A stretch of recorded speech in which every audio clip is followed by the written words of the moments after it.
Hello, lovely people. Today is Testimony Tuesday. So this is a update to a testimony that I gave, my last testimony that I posted. So the Lord blessed me with my house as of March 29th. I just got moved in yesterday, which was April 13th. So that was a Saturday. I'm recording this Sunday, but I'm going to post it Tuesday. So yes, he blessed me with my house, and he was just awesome through it all. I do want to give you guys some background information, a little bit more information that I went through to get to this point here. So after like all of the drama that I put in the other testimony Tuesday, I think I was pre-approved through a regular bank. September 10th, I think I got pre-approved, but then they wanted to give me an FHA loan, which I'm going to do. The Lord told me to do a video segment of what to expect when buying a home and dealing with a bank as a first-time home owner. So I'll do that. Just like a breakdown of things that I went through, just to give people an understanding of what they may go through or what certain things mean when going through the home buying process. So just to prepare people for things or unforeseen things. So I went through a lot.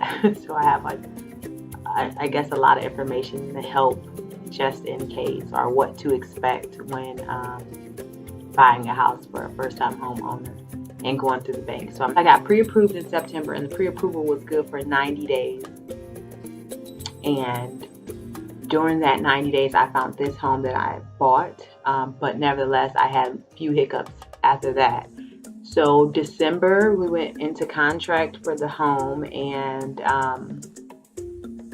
so after that, I think in January, they had to recheck my credit. Now, my credit has stayed like at a plateau, a steady credit score, the same credit score for that 90 days. But like maybe a few days before they were supposed to check my credit report, my credit plummeted. I'm like, Lord, why is this happening? So I knew it was going to be a problem. But the bank that I was banking with, they gave me an FHA loan, which I had a lot of trouble finding houses that would pass the FHA requirement. So what I did was, in the midst of looking for homes, I just was like running into problems with the FHA, and just sellers in general wanting way more money than what the property is worth. And then it has to be like approved by the FHA to, it has to be qualified, like qualifying property to purchase. So what I did was check with my other bank that I bank with, and I kind of got pre-approved with them, and that was like in December. So come January, I'm like trying to close on the property, and a few days before my credit was supposed to be pulled again by the first bank that I bank with, it went down like by maybe like 60 points. Like it went down a lot. So it went down so low, they like, we can't help you. And I'm like, why is this happening? Why now? Out of all times, why would it happen now? So I still had the pre-approval on file with the other bank, which was good for 60 days. So I looked on Credit Karma, which I think is a good resource just to manage your credit, to see what's on there, but it does not give you the exact score that you have. But if you had your score pulled by like a company, you can compare it to the Credit Karma score, and then you can just deduct whatever they have or add to what they have. But theirs is normally way higher than what the credit score is actually. Every time you check it, you'll know what your score is, if that makes sense. So I still had the pre-approval with the second bank. So then I switched lenders because we were in contract. So I switched lenders, and the second bank was really good. They worked with me. The house needed like slight work to pass the FHA requirements. So they were just very patient, and I had really good representatives with the bank, so they did a good job. But even with that, like we ran across so many obstacles. Just like the house and the FHA loan, like they wanted certain things fixed, and the seller really didn't want to fix anything. But she did have the house overpriced, so she ended up fixing it, and like she would have wasted her time, like had she pulled out of the contract at that point. But I did get the house.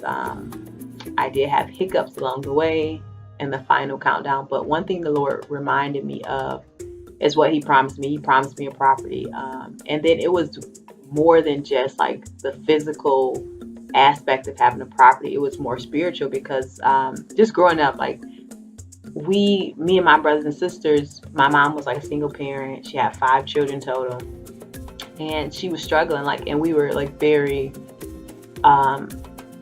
very, I guess, how do you say? As children, we always made demands on what we wanted, what we didn't want.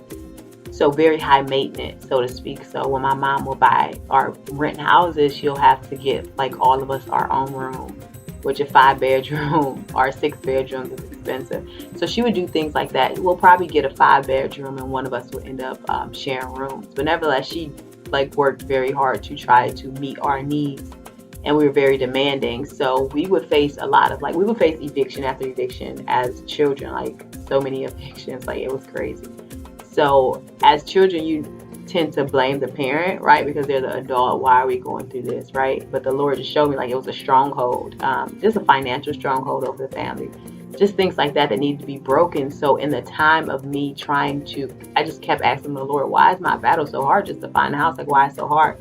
And even the people like that I trust their judgment and their advice, like they were telling me, well, maybe it's not the time. Did you ever think about it? Maybe it's not the time. Maybe God is not telling you to do it right now. But I knew what he told me, and I held that in my heart, and I knew what he promised me. So I kept fighting. And again, he always reminded me of Daniel. When the angel told Daniel, like, I would have been here, but I was fighting against the spirit prince of Persia. So sometimes the devil will hold your blessings up. He will hold them up, and you have the angels on your side fighting against the devil, because again, like it ultimately belongs to you, and Satan has to release that. But you have to have that faith, and you have to have that endurance to continue to fight instead of giving up. Like, I could have gave up so many times, like, okay, I give up. This is not happening. Lord, you said you're just going to do it, but it's not happening. But you have to fight that fight.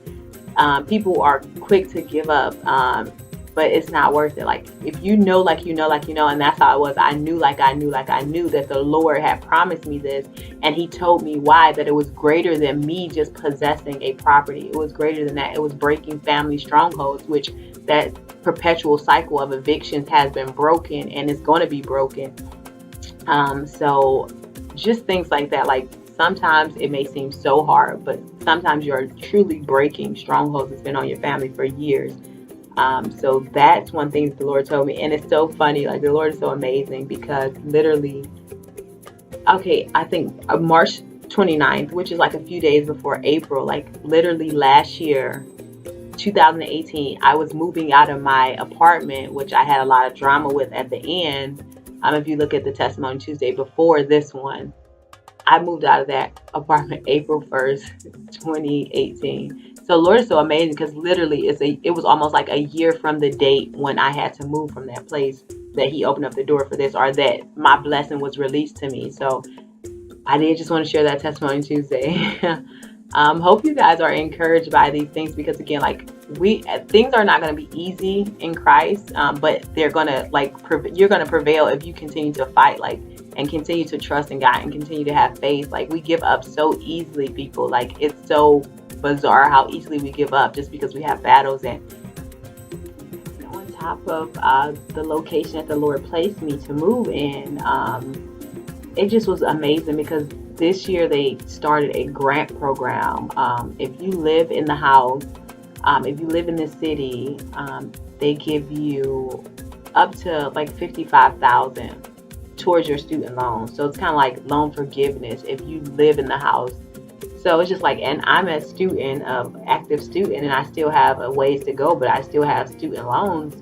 So again, like it just made sense, and the Lord blessed me with that opportunity to move in this place. Like, I had no idea what I was getting. And then also my closing costs, and not like everything at closing, the amount that was due at closing was not as nearly as much as they projected. So I saved about like $3,000. They projected way more than what I actually needed to close. So it's just a blessing. Like, the Lord knows what you need when you need it, but you have to do your part as well. So Ecclesiastes 9:11 reads that the race is not to the swiftest, nor the battle to the strongest, neither ye bread to the wise, nor yet riches to men of understanding, nor yet favor to men of skill, but time and chance happens to them all. So again, you have to wait it out, and sometimes you have to just continue to fight. It's not about being swift or when you want it done, having things exactly the time frame you want it to be complete, or how you want it. It's when the Lord appoints it to you. But again, we still have to do our works and fight and pray and keep faith and fast. Just do not be defeated. But nevertheless, God is on your side. If you trust Him, you believe Him, and you're willing to fight for Him and to fight what He has given you. Again, like, we are fighting against principalities, and they don't want you to be blessed. They don't want God to shower you with blessings. And not everything is going to be like a financial blessing, or not everything that God has for you is going to be easily obtained, because anything that's easily obtained is not really worth having. But sometimes we have to fight. I mean, the Bible talks about that. We are warring each day, and Satan wants he wants you to give up on God. He wants you to feel defeated. He wants you to just run back to the old things, the emptiness. So just continue to fight. Be blessed.